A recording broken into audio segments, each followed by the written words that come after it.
ఈరోజు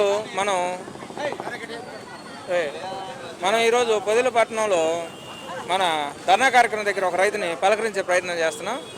బాబాయ్, ఈ ప్రభుత్వంలో పొగాకు రైతులు పరిస్థితి బాగలేదని ఈరోజు ధర్నా చేస్తున్నారు. అయితే ఈ ధర్నాలో ఈ ప్రభుత్వం ఇంత దిగజార్చిందని మహిళలు కావచ్చు, రైతులు, పెద్దోళ్ళు కావచ్చు, పిల్లలు కావచ్చు, ఇంతమంది స్వచ్ఛందంగా తరలిచ్చారు.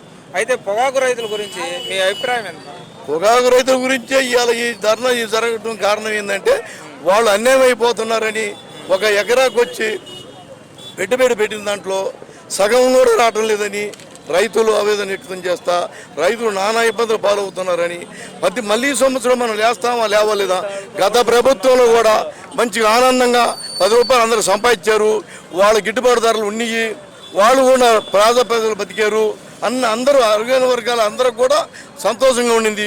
ఇప్పుడు పొగాకు రైతులు మేము దెబ్బతింటాము, రేపొద్దు మా పరిస్థితి ఏంది, మాకు బ్యాంకు ఇచ్చిన లోన్లు కట్టలేము, వాళ్ళు ఇళ్ళ మీదకి వస్తారు, వాళ్ళు అర్రాసులు వేస్తున్నారు, డిమాండ్ చేస్తున్నారు, మా పరిస్థితి ఏంది అయ్యా, మాకు ఏదన్నా డిమాండ్గా మాకు పొగాకుని ఏమన్నా కొనిపించి ఇతర దేశాల నుంచి వచ్చి ప్రభుత్వం పట్టించుకొని కొనిచ్చాలని మా మనవి. ఇంత జనం ఈ రోజు రావడం కారణం ఏంటంటే మా కడుపులు మాడిపోతుంది, మా పరిస్థితి ఏందని వచ్చారు.